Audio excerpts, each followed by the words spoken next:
Hi dear students, welcome back to your own channel Biology by Preeti ma'am. I hope आप सब बहुत अच्छे होंगे, मस्त होंगे और अपनी पढ़ाई में व्यस्त होंगे। तो गाइज, जैसा कि हम बायोमोलिक्यूल्स के बारे में पढ़ रहे हैं और लास्ट लेक्चर में हमने प्रोटीन्स, अमाइनो एसिड्स, कार्बोहाइड्रेट्स को बहुत ही डिटेल में समझा। तो गाइज, आज की क्लास में हम पढ़ने वाले हैं न्यूक्लिक एसिड्स यानी डीएनए, आरएनए। तो लेट्स वी स्टार्ट। हेलो करिए इन सबसे। ये है हमारे डीएनए साहब। तो डिटेल में समझते हैं कि आखिर न्यूक्लिक एसिड्स होते क्या हैं, डीएनए आरएनए क्या है, इनका स्ट्रक्चर क्या है और ये किससे मिलकर बने हैं। तो लेट्स वी स्टार्ट। तो न्यूक्लिक एसिड का कुछ इंट्रोडक्शन देखते हैं कि आखिर न्यूक्लिक एसिड्स हैं क्या। Nucleic acids were discovered by Friedrich Miescher in 1868। Means कि जो न्यूक्लिक एसिड्स है तो इनकी डिस्कवरी किसने की थी, तो इनकी डिस्कवरी की थी फ्रेडरिक मिशर ने 1868 में। From the nuclei of white blood cells, ठीक, जो वाइट ब्लड सेल्स थी तो उसके पस से इन्होंने खोजा था। किसे? पस से खोजा था। जो वाइट ब्लड सेल्स थी WBC, तो उनके पस से इन्होंने न्यूक्लिक एसिड को खोजा। Nucleic acids are the large polymers of purine and pyrimidine nucleotides. तो जो न्यूक्लिक एसिड्स होते हैं ये क्या है, ये प्यूरिन और pyrimidine न्यूक्लियोटाइड्स के लार्ज पॉलीमर्स होते हैं। ठीक है, pyrimidine और प्यूरिन मिलके एक लार्ज सा पॉलीमर्स बनाते हैं जो कि हमारा क्या कहलाता है, ये न्यूक्लिक एसिड कहलाता है। These are mainly found in nucleus and therefore called nucleic acids।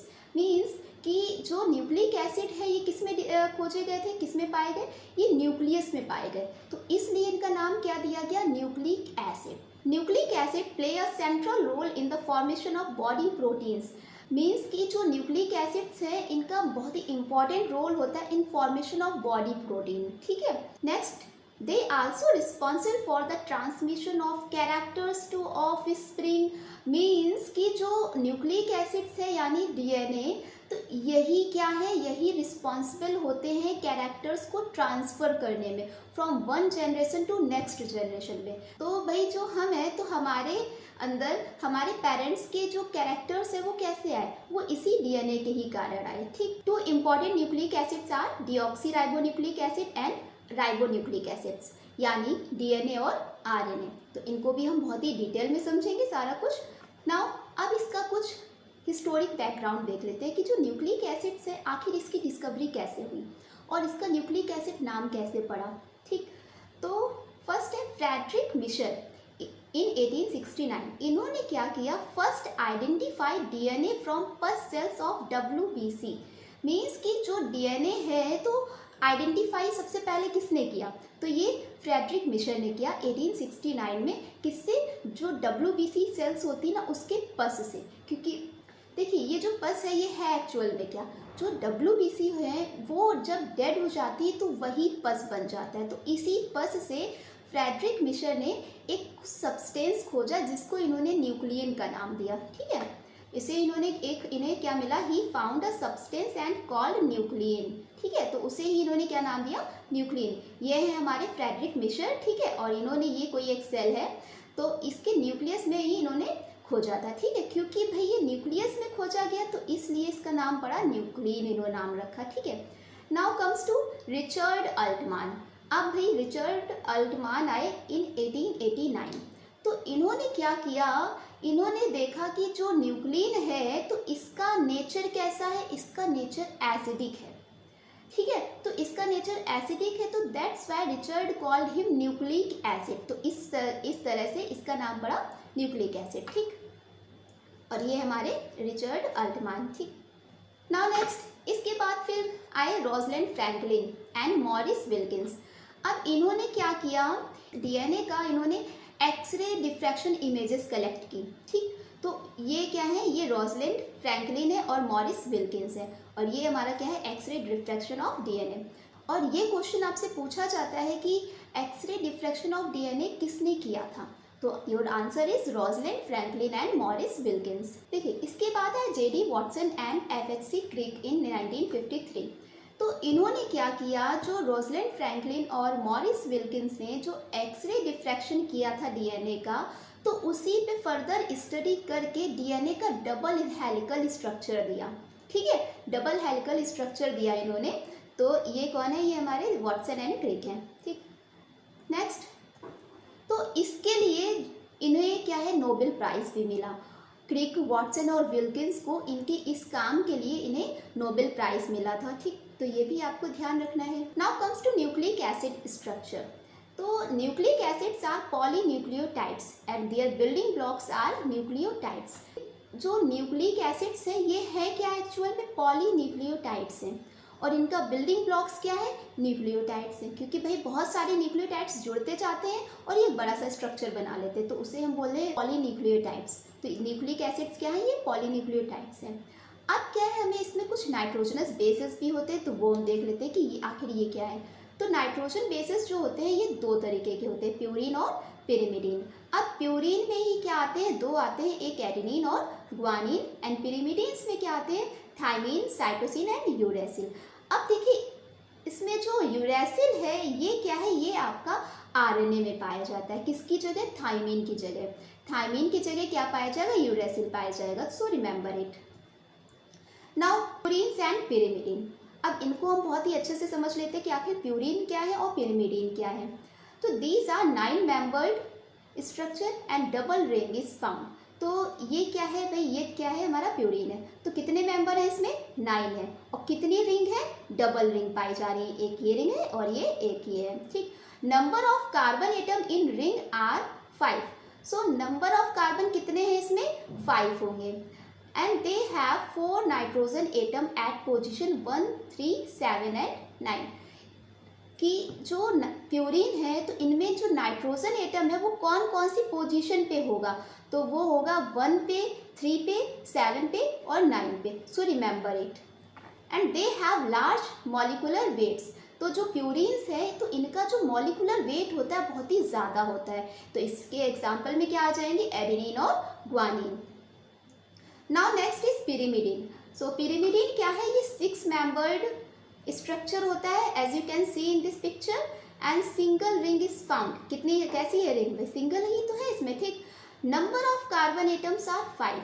Number of carbon atom कितने हैं, 5 है। They have 2 nitrogen atoms at position 1 and 3। तो नाइट्रोजन कौन सी पोजीशन पे है, एक तो 3 पे है और एक ये 1 पे है। सो रिमेंबर इट कि प्यूरिन में कौन सी नाइट्रोजन पे, कि प्यूरिन में जो नाइट्रोजन एटम्स है वो कहाँ पे है, कौन कौन सी पोजीशन पे है। वहीं पिरिमिडीन में ये जो नाइट्रोजन एटम्स है वो किस किस पोजीशन पे है, तो ये आपको ध्यान रखना है। And they have low molecular weights. इनका जो मॉलिकुलर वेट है वो क्या होता है, वो लो होता है। एग्जाम्पल में क्या आ जाएंगे, cytosine, thymine and uracil. Now comes to nucleoside. तो देखिए जो न्यूक्लियोसाइड्स हैं तो ये क्या है, सुगर और नाइट्रोजन बेस से मिलके बने होते हैं। किससे मिलके बने होते हैं, सुगर और नाइट्रोजन बेस से। व्हेन राइबोस या फिर डीऑक्सीराइबोस, मतलब कि जब 2 सुगर के साथ प्यूरिन और पिरिमिडीन मिलते हैं तो क्या बनाते हैं, वो न्यूक्लियोसाइड बनाते हैं। As you can see in this picture कि 2 सुगर हैं, ठीक है। अब ये 2 सुगर, ये कोई भी आपकी राइबोस सुगर भी हो सकती है या फिर डीऑक्सीराइबोस सुगर हो सकती है। अब इन्हीं दोनों सुगर से जब प्यूरिन बेस या फिर पिरिमिडीन बेस मिलता है तो बनता है हमारा nucleoside. Now comes to structure of nucleotide. अब देखिए बहुत कंफ्यूजन रहता है कि न्यूक्लियोसाइड का स्ट्रक्चर क्या होगा, न्यूक्लियोटाइड का स्ट्रक्चर क्या होता है। तो ये आपको ध्यान रखना है कि अगर न्यूक्लियोसाइड की बात आए तो सुगर प्लस नाइट्रोजन बेस। ठीक, तो जो न्यूक्लियोसाइड है वो सुगर और नाइट्रोजन बेस से मिलके बना होगा। यही अगर न्यूक्लियोटाइड की बात आए तो उसमें क्या होगा, sugar, nitrogenous base plus phosphate group भी ऐड हो जाएगा। तो ये मिलके क्या बना लेगा, आपका न्यूक्लियोटाइड बना लेगा। सो इसे भी हम देख लेते हैं कि आखिर ये क्या है इसका स्ट्रक्चर। तो न्यूक्लियोटाइड में कितने पार्ट्स होंगे, 3 होंगे, nitrogen base, sugar and phosphate. तो देखिए इसका स्ट्रक्चर क्या है, ये क्या है, पेंटोस सुगर है। ठीक, अब अच्छा ये बताइए आप कि ये जो पेंटोस सुगर है ये किस टाइप की पेंटोस सुगर है। बेटा ये डीऑक्सीराइबोस सुगर है। मैंने आपको जब कार्बोहाइड्रेट पढ़ाया था तो उसमें मैंने आपको डीऑक्सीराइबोस और राइबोस सुगर का स्ट्रक्चर बनाना सिखाया था कि देखिए इसमें क्या है, ओ नहीं है, ठीक है। तो ये क्या है, हमारी डीऑक्सीराइबोस सुगर है। कौन सी, डीऑक्सीराइबोस सुगर है ये क्या है, हमारा नाइट्रोजन बेस है और ये फॉस्फेट ग्रुप है। तो ये तीनों मिलके क्या बनाते हैं, न्यूक्लियोटाइड बनाते हैं। नाउ क्वेश्चन इज दैट कि अब ये जो न्यूक्लियोटाइड है, ठीक है, तो अब इसमें भाई कोई भी न्यूक्लियोटाइड बनेगा, ठीक, तो इसमें क्या होते हैं, कुछ बॉन्ड भी होते हैं। तो अब इन बॉन्ड को हम कैसे फाइंड कर सकते हैं, ठीक। तो number of phosphodiester bond equal to number of nucleotides -1, कि अगर आपसे फॉस्फोडाइस्टर बॉन्ड पूछ दिया जाता है कि कोई भी न्यूक्लियोटाइड्स है तो उसमें नंबर ऑफ फॉस्फोडाइस्टर बॉन्ड कितने होंगे, तो क्या है कि जो फॉस्फोडाइस्टर बॉन्ड है तो नंबर ऑफ न्यूक्लियोटाइड्स -1, जितना भी न्यूक्लियोटाइड्स है उसमें से आप 1 माइनस कर देंगे तो आपको फॉस्फोडाइस्टर बॉन्ड मिल जाएगा। तो देखते हैं, for example if a DNA have 100 base pair then number of phosphodiester bond कितना होगा, तो 100, अब 100 बेस पेयर है, ठीक। तो 100 बेस पेयर ये हो गया -1, तो यहाँ से हम फाइंड आउट कर सकते हैं कि नंबर ऑफ फॉस्फोडाइस्टर बॉन्ड कितना होगा। अब क्योंकि जो डीएनए होता है ये क्या है, ये डबल स्ट्रैंडेड स्ट्रक्चर होता है, तो दैट्स वाई इस 99 में हम 2 का मल्टीप्लाई कर देंगे और हमें नंबर ऑफ फॉस्फोडाइस्टर बॉन्ड मिल जाएंगे। आई थिंक आपको समझ में आया होगा कि फॉस्फोडाइस्टर बॉन्ड कैसे फाइंड आउट कर सकते हैं। Now comes to structure of DNA. Every living organism contains DNA. As you know that कि जितने भी लिविंग ऑर्गेनिज्म होते हैं उनमें सब में क्या होता है, डीएनए प्रेजेंट होता है। And it is discovered by Friedrich Miescher in 1960। जो डीएनए है तो डीएनए की खोज किसने की थी, फ्रेडरिक मिसर ने की थी 1960 में। DNA is a linear but twisted polymer of deoxyribonucleotides. Means कि जो डीएनए है ये कैसा होता है, लीनियर होता है बट ट्विस्टेड होता है, ठीक है, क्योंकि भाई कैसा होता है, इस तरीके से होता है, ठीक है, तो दैट्स लाइक, ठीक, इस तरीके से। तो ये क्या है, twisted polymer of deoxyribonucleotides. These nucleotides are joined together by 5 to 3 phosphodiester bond to form a polynucleotide chain. मतलब कि जो ये न्यूक्लियोटाइड्स है ये क्या है, ये इनके बीच में बॉन्ड होता है, कौन सा, 5 to 3 डायरेक्शन फॉस्फोडाइस्टर बॉन्ड होता है। इसी से क्या होता है कि ये जो दोनों पॉलीन्यूक्लियोटाइड चेन होती है ये ज्वाइंट रहती है। Next point is it is a double helical molecule. कैसा होता है, ये डबल हेलिकल मॉलिक्यूल होता है। The basic building blocks of DNA are nucleotides. Means कि जो DNA होता है तो इसका बिल्डिंग ब्लॉक्स क्या होंगे, वो न्यूक्लियोटाइड्स होंगे, which are composed of a sugar group, phosphate group and a nitrogen base. As I told you कि न्यूक्लियोटाइड्स जो है ये कैसे बने हैं, भाई 3 चीज़ों से मिलके बने हैं, ठीक, सुगर ग्रुप, फॉस्फेट ग्रुप और नाइट्रोजनस बेस, ठीक। अब ये जो नाइट्रोजन बेस है ये कौन कौन से होंगे, ये एडेनिन होंगे, थाइमिन होंगे, ग्वानिन होंगे एंड साइटोसिन्स होंगे, ठीक। Next is the order of the nitrogenous bases determines the genetic code और द डीएनए इंस्ट्रक्शंस। मीन्स कि ये जो नाइट्रोजनस बेस होते हैं इनका जो ऑर्डर होता है ये क्या डिटरमाइन करता है, किसी भी जेनेटिक कोड को डिटरमाइन करता है, ठीक। Now comes to Chargaff rule. देखिए ये बहुत ही इम्पॉर्टेंट है और ये आपको बहुत ही ध्यान से पढ़ना है कि जो चारगाफ रूल है तो इन्हीं के ही बेसिस पे पूरा डीएनए का स्ट्रक्चर बेस्ड है, ठीक। DNA consist of 2 polynucleotide chains which run in opposite directions, one in 5 to 3 direction and other is in 3 to 5 direction. Means कि जो डीएनए होता है ये क्या होता है, 2 पॉलीन्यूक्लियोटाइड चेन से मिलकर बना होता है और ये दोनों पॉलीन्यूक्लियोटाइड चेन की जो डायरेक्शन होती है दोनों की अपोजिट होती है। ये आप देख सकते हैं इसमें कि जैसे ये है, ठीक है, ये क्या है, हमारी 2 पॉलीन्यूक्लियोटाइड चेन है तो दोनों की डायरेक्शन क्या है, अपोजिट है। तो एक की क्या हो जाएगी 5 to 3 direction and other one is 3 to 5 direction, तो ये है। Now both chains are held together by weak hydrogen bonds which are formed between complementary nitrogenous bases. कहने का मतलब है कि जो पॉलीन्यूक्लियोटाइड चेन्स होती हैं ये क्या है, आपस में कैसे ज्वाइंट होती है, इनके बीच में वीक हाइड्रोजन बॉन्ड होता है, ठीक है। तो इसी हाइड्रोजन बॉन्ड के कारण ये दोनों चेन्स आपस में जुड़ी होती हैं and therefore the chains are antiparallel. ये दोनों चेन्स कैसी होती हैं, आपस में एंटी पैरेलल होती है, मीन्स अपोजिट होती हैं। The base composition of DNA generally varies from species to species. अब ये जो बेस है, ठीक, जो डीएनए का बेस है तो ये क्या है, ये स्पीसीज टू स्पीसीज वैरी होता है, मतलब अलग अलग होता है, डिफरेंट होता है। DNA had equal numbers of adenine and thymine residue and equal number of guanine and cytosine. मतलब कि जितना भी जो डीएनए है तो उसमें क्या है, एडेनिन और थाइमिन का अमाउंट और ग्वानिन और साइटोसिन का अमाउंट दोनों इक्वल होगा। मतलब कि जितना एडेनिन होगा उतना ही थाइमिन होगा, जितना ग्वानिन होगा उतना ही साइटोसिन होगा। Next is adenine and thymine joined together by double bond and guanine and cytosine joined together by triple bond. मतलब कि एडेनिन और थाइमिन के बीच में कौन सा बॉन्ड होगा, वो डबल बॉन्ड होगा, जबकि ग्वानिन और साइटोसिन के बीच में ट्रिपल बॉन्ड होगा। तो ये आपको याद रखना है। अब देखिए ये क्या है, डीएनए। डीएनए का हेलिकल स्ट्रक्चर है। ये क्या है, दो स्ट्रैंड्स है, दो पॉलीन्यूक्लियोटाइड चेन्स है और इनके बीच में क्या है, हाइड्रोजन बॉन्ड है। और नाउ इसकी पिच की बात करें तो इसका पिच कितना होता है, 3.4 नैनोमीटर या फिर 34 एंगस्ट्रॉम। ये क्या है, इसकी पिच है। और ये क्या है हमारा कि कोई भी जो दो नाइट्रोजन बेस होते हैं उनके बीच की जो डिस्टेंस होती है वो कितनी होगी, ठीक है। तो ये होगी 3.34 नैनोमीटर। दो नाइट्रोजनस बेसिस के बीच में डिस्टेंस कितनी होगी, 0.34 नैनोमीटर, या फिर आप बोल सकते हो इसे 3.4 एंगस्ट्रॉम। तो ये क्या है, आपका सुगर फॉस्फेट बैकबोन होगी इसमें, और ये क्या है, आपके नाइट्रोजनस बेसिस है।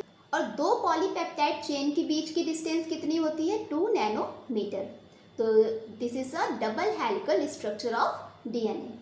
Now comes to properties of DNA. अब देखते हैं कि आखिर डीएनए की प्रॉपर्टीज क्या होती हैं।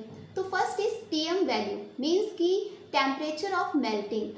अब टीएम वैल्यू क्या है, तो देखिए बेटा, जो टीएम वैल्यू है ये क्या है कि ऐसा टेम्परेचर जिस टेम्परेचर पे जो डीएनए है वो डीनेचर हो जाए या फिर मेल्ट हो जाए, तो उसी पॉइंट को हम बोलते हैं TM value, means temperature of melting. TM value depends on GC content. मतलब कि जो टीएम वैल्यू है ये किस पे डिपेंड करती है, जीसी कंटेंट पे डिपेंड करती है। If GC content is high then TM value will be high. जितना ज़्यादा जीसी होगा उतना ही ज़्यादा टीएम वैल्यू होगा। TM value of prokaryotic DNA is greater than TM value of eukaryotic DNA. मतलब कि जो प्रोकैरियोटिक डीएनए होता है तो इसमें टीएम वैल्यू कितनी होती है, वो बहुत ज़्यादा होती है in comparison to eukaryotic DNA. Reason क्या है, रीज़न यही है कि जो प्रोकैरियोटिक डीएनए होते हैं तो उसमें जीसी का कंटेंट ज़्यादा होता है, ठीक है, due to high amount of GC, due to high amount of GC. Second is DNA absorb UV rays approx 2600 angstrom. जो डीएनए होता है ये क्या है, ये 2600 एंगस्ट्रॉम तक की यूवी रेस को एब्जॉर्ब कर लेता है। Next is fusion reaction. अब जो डीएनए होता है तो डीएनए और आरएनए को आइडेंटिफाई करने के लिए क्या है, फ्यूजन रिएक्शन होती है। तो ये जो डीएनए है तो डीएनए जो है ये फ्यूजन रिएक्शन देते हैं, जबकि आरएनए है, आरएनए फ्यूजन रिएक्शन नहीं देते हैं। तो ये क्या है कि ये आरएनए और डीएनए को डिफ्रेंशिएट करने के लिए करते हैं। अब इसमें जो रिएजेंट यूज़ होता है वो होता है शिफ रिएजेंट। इस पॉइंट को आपको याद रखना है कि जो फ्यूजन रिएक्शन है तो इसमें कौन सा रिएजेंट यूज़ होता है, तो कौन सा यूज़ होगा, सिर्फ रिएजेंट यूज़ होगा। In which DNA gives red colour in fusion reaction while RNA gives no colour in fusion reaction. मतलब कि डीएनए जो है ये फ्यूजन रिएक्शन के साथ रेड कलर देंगे, जबकि आरएनए है ये कोई कलर नहीं देंगे। Now types of DNA. अब देखते हैं कि डीएनए के टाइप्स क्या है, कि भाई डीएनए कितने टाइप्स का होता है। First is a DNA. A DNA is right handed DNA, means कि जो ए डीएनए होता है ये कैसा होता है, ये राइट हैंडेड डीएनए होता है। It has a double helix structure and obtained by dehydrated DNA. Means कि जो ए डीएनए है ये कैसा होता है, डबल हेलिक्स स्ट्रक्चर होता है, और ये किससे, ये डिहाइड्रेटेड डीएनए से ऑब्टेन किया जाता है। और उसमें नंबर ऑफ बेस पेयर कितने होते हैं, 11 बेस पेयर पर टर्न होते हैं, and its diameter is 2.3 nanometre. तो ये पॉइंट आपको अच्छे से याद रखना है। Next is B DNA. तो it is the most common form of DNA. तो ये जो है, अबे जो भी आप डीएनए का स्ट्रक्चर बनाते हो, जितना भी आप डीएनए पढ़ते हो, तो वो किस टाइप का डीएनए पढ़ते हो, वो बी टाइप का डीएनए ही आप पढ़ते हैं। तो जो वॉटसन क्रिक ने जो मॉडल दिया था वो किस टाइप का डीएनए था, वो बी टाइप का डीएनए था, ठीक। It consist of a right handed helix structure and the Watson Crick structure described above is of B DNA. तो जो वॉटसन क्रिक ने जो डीएनए का स्ट्रक्चर दिया था वो किस टाइप का था, वो बी डीएनए था। And it has 10 base pair पर turn and diameter is 20 nanometre. जो बी डीएनए है इसमें कितने बेस पेयर होंगे, वो 10 बेस पेयर पर टर्न होंगे, जबकि इसका डायमीटर कितना होगा, वो होगा 20 nanometre. Now next is Z DNA. This DNA type is left handed DNA. जो जेड डीएनए होता है ये कैसा होता है, ये लेफ्ट हैंडेड डीएनए होता है। तो ये पॉइंट आपको याद रखना है कि डीएनए जो है, कौन सा डीएनए लेफ्ट हैंडेड डीएनए होगा, ठीक है, कौन सा डीएनए लेफ्ट हैंडेड होगा, तो जेड डीएनए। जबकि आपके ए डीएनए और बी डीएनए कैसे हैं, ये राइट हैंडेड डीएनए है। And double helix is present with the bind in a zigzag pattern to the left. मतलब कि इसमें क्या है, डबल हेलिक्स प्रेजेंट होगा और एक जिगजैग पैटर्न होगा, किस साइड को, लेफ्ट साइड को एक जिगजैग पैटर्न इसमें होता है। और इसमें नंबर ऑफ बेस पेयर कितने होते हैं, 12 होते हैं। तो ये भी आपको याद रखना है। तो आप याद रख सकते हैं कैसे, बी ए जेड। अगर आपको नंबर ऑफ बेस पेयर याद रखने हैं तो बी ए जेड से याद रख सकते हैं कि बी में कितने हैं, 10 है, ए में कितने हैं, 11 है, जबकि जेड में 12 बेस पेयर है। Now comes to C DNA. C DNA को हम बोलते हैं कॉम्प्लीमेंट्री डीएनए, ठीक। सी डीएनए को क्या बोलते हैं, कॉम्प्लीमेंट्री डीएनए।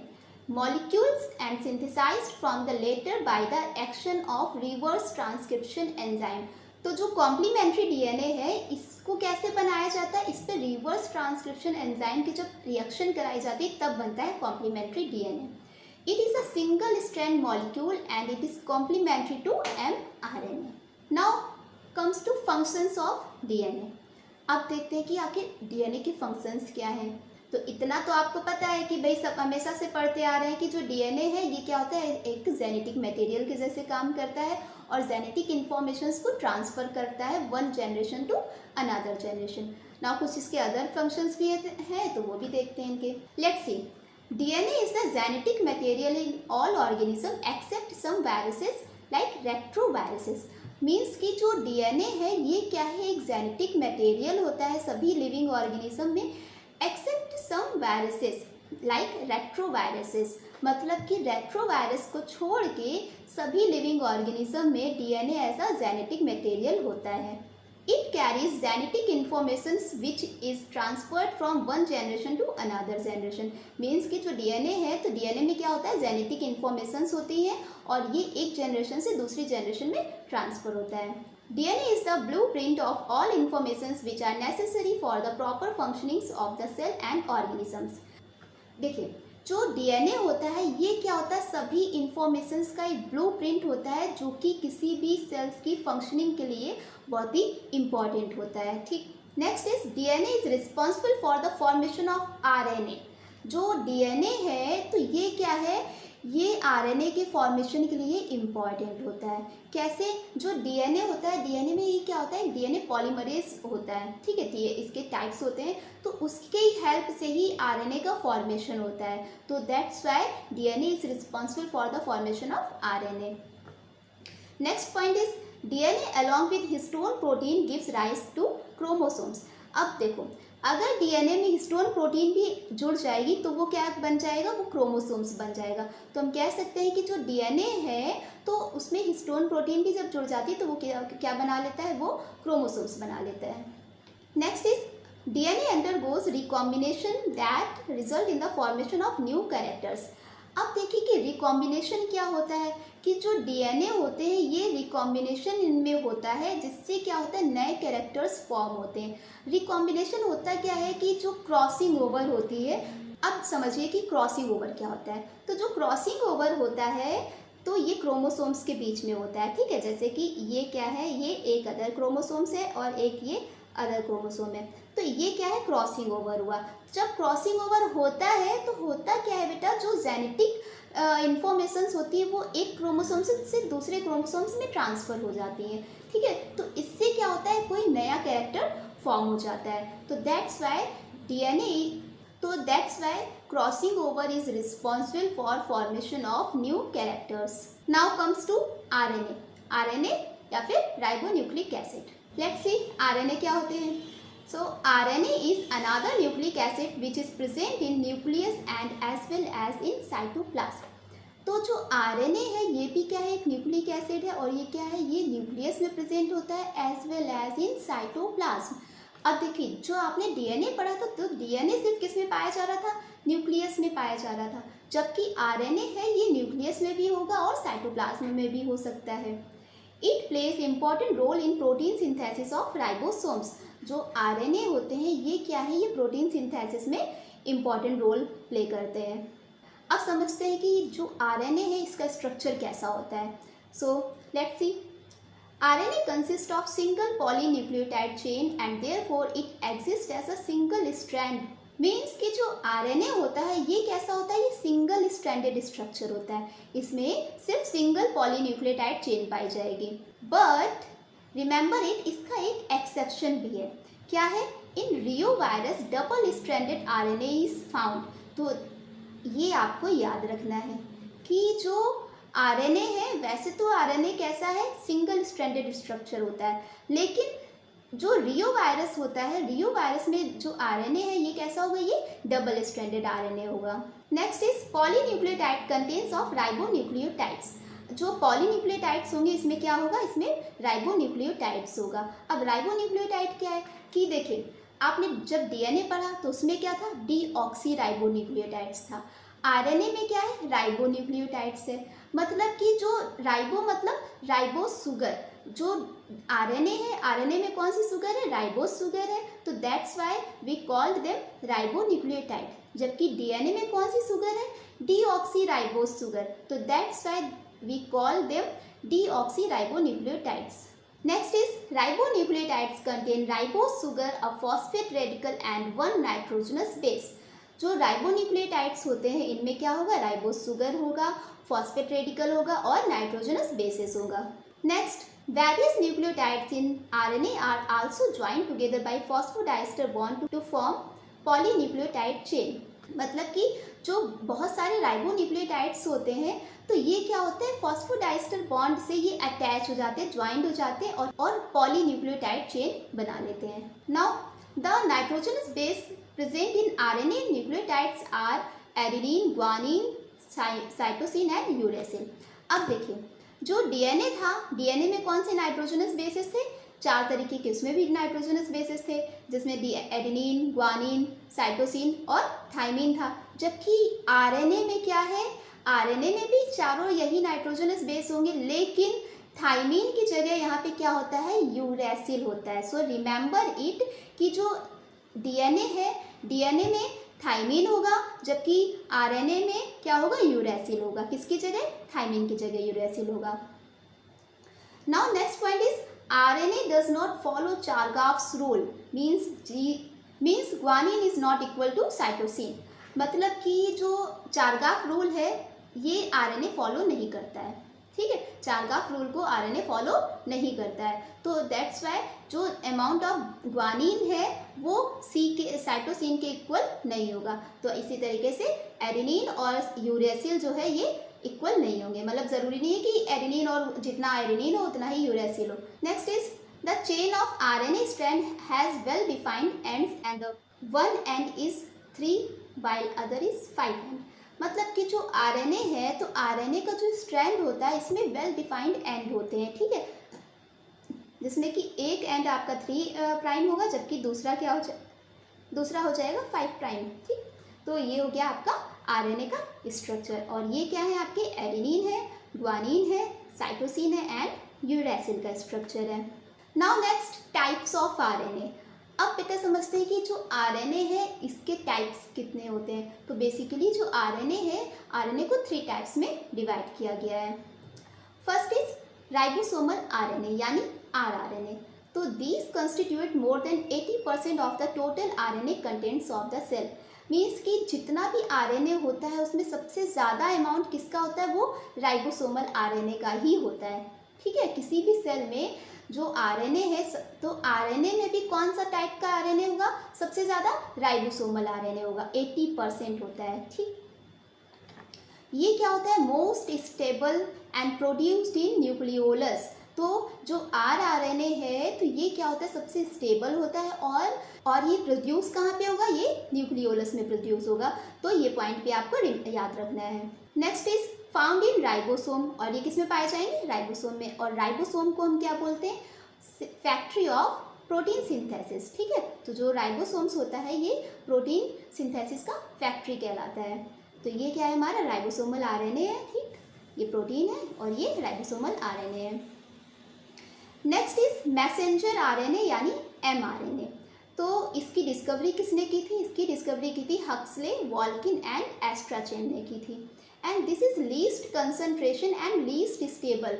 तो जो मैसेंजर आरएनए होते हैं इनमें इनका जो कंसंट्रेशन होता है वो बहुत ही कम होता है और ये बहुत ही कम स्टेबल होते हैं, ठीक। And they provides codon for synthesis of polypeptide. तो जो मैसेंजर आरएनए है ये क्या है, ये कोडॉन को प्रोवाइड करते हैं for the synthesis of polypeptide. तो these are the mRNA. Now comes to transfer RNA या फिर tRNA. It is 10 to 15% of total RNA. तो जो ट्रांसफर RNA होता है ये क्या होता है, पूरे RNA का 10 to 15% होता है। कितना? 10 to 15%. It is synthesized in the nucleolus by DNA. ये क्या है, ये न्यूक्लियोलस में डीएनए के द्वारा बनता है, ठीक। These are 75 to 80 nucleotide long molecules, their sedimentation coefficient is 4s and molecular weight is about 75,000।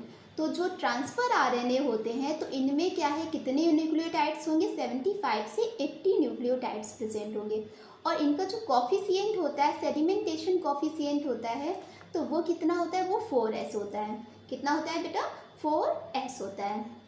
And इनका molecular weight is 75,000 and their general structure can be understood by clover leaf model given by R.W. Holley. तो इनका जो structure है किससे हम study कर सकते हैं, with the help of clover leaf model. और ये क्लोवर लीफ मॉडल किसने दिया था, ये दिया था R.W. हॉले ने दिया था, और ये आपको याद रखना है। एंड इनका फंक्शन देखते हैं कि क्या होता है। तो they serve to transfer amino acids from cytoplasm to ribosomes for protein synthesis. Means कि नाम से ही क्लियर है, ट्रांसफर मतलब कि जो tRNA होते हैं ये अमाइनो एसिड्स को साइटोप्लाज्म से राइबोसोम में प्रोटीन सिंथेसिस के लिए ट्रांसफ़र करते हैं, ठीक। तो देखिए ये क्या है, हमारा tRNA का स्ट्रक्चर होता है और ये यहाँ पे क्या होगा, आपके जो अमाइनो एसिड होगा वो कहाँ पे हमेशा होगा, वो 3 एंड पे होगा। तो ये क्या है, ये 3 एंड है। तो अमाइनो एसिड्स हमेशा कहाँ पे बाइंड होगा, वो 3 एंड पे ही बाइंड होगा, ठीक। नाउ अब देखिए, अब ये समझते हैं कि इसमें क्या है, हमारे तीनों आरएनए हैं। ये क्या है, ये आरआरएनए है, ठीक है, ये राइबोसोम है। और ये क्या है, हमारा मैसेंजर आरएनए है यानी एमआरएनए है। अब यहाँ से ये जो tRNA है ये अमाइनो एसिड्स को लेके आया और इसने मैसेंजर आरएनए को दे दिया, और ये क्या है, यहाँ पे बाइंड हो जाएगा। तो इस तरीके से क्या होता है, प्रोटीन सिंथेसिस होती है। ये क्या करता है, अब जो मैसेंजर आरएनए है यहाँ पे क्या है, अमाइनो एसिड्स आते जाते हैं, जुड़ते जाते हैं और प्रोटीन सिंथेसिस होती है। जो tRNA है तो ये क्या है, ये 1 by 1 मतलब कि अगर एक अमाइनो एसिड्स फेनिल को लेके आया, फेनिल को यहाँ पे छोड़ा, इसके बाद फिर दूसरा tRNA आया, फिर इसने दूसरे अमाइनो एसिड्स को छोड़ा। इस तरीके से क्या है कि एक tRNA आएगा अमाइनो एसिड को लेके, ये इधर दे देगा, इसके बाद निकल जाएगा, फिर इस तरीके से प्रोसेस ये चलती रहती है। तो ऐसे क्या होता है, प्रोटीन सिंथेसिस हो जाती है। Now functions of RNA. अब क्या है कि आरएनए के फंक्शंस क्या होते हैं, तो समझते हैं इसे भी। Functions as an adapted molecule in protein synthesis. तो जो आरएनए है ये क्या है, प्रोटीन सिंथेसिस में बहुत ही इंपॉर्टेंट रोल प्ले करता है and facilitate the translation of DNA into proteins and serve as a messenger between the DNA and the ribosomes. और जो आरएनए है ये क्या करता है, ये एक तरीके से डीएनए और राइबोसोम्स के बीच में मैसेंजर के जैसे काम करता है, ठीक। And they are the carrier of genetic informations in all living cells. तो जो आरएनए होते हैं ये क्या होते हैं, ये कैरियर ऑफ जेनेटिक इंफॉर्मेशंस होते हैं। मीन्स जितने भी लिविंग ऑर्गेनिजम्स होते हैं, ठीक है, तो उनमें क्या होता है कि जो आरएनए होता है वो as a carrier of genetic information work करता है, ठीक। and they promotes the ribosomes to choose the right amino acid which is required in the building up of new proteins in the body। तो जो RNA होते हैं ये क्या है, ये राइबोसोम्स को प्रमोट करते हैं to choose the right amino acids. जो RNA होते हैं ये क्या है, ये they promotes the ribosome to choose the right amino acids for the protein synthesis. मतलब जो आरएनए है ये राइबोसोम को प्रमोट करते हैं कि वो एक राइट अमाइनो एसिड को चूज करें और प्रोटीन फॉर्मेशन में हेल्प करें, ठीक। तो इस तरीके से क्या होता है, प्रोटीन फॉर्मेशन हो जाता है। तो ये हो गया आरएनए। तो that's all about nucleic acids. I hope आपको बहुत अच्छे से समझ में आया होगा, सारे पॉइंट्स आपके क्लियर हुए होंगे। आपको अगर वीडियो अच्छी लगी हो तो इसे अपने फ्रेंड्स के साथ शेयर करें और वीडियो को लाइक कर दें और चैनल को सब्सक्राइब कर लें।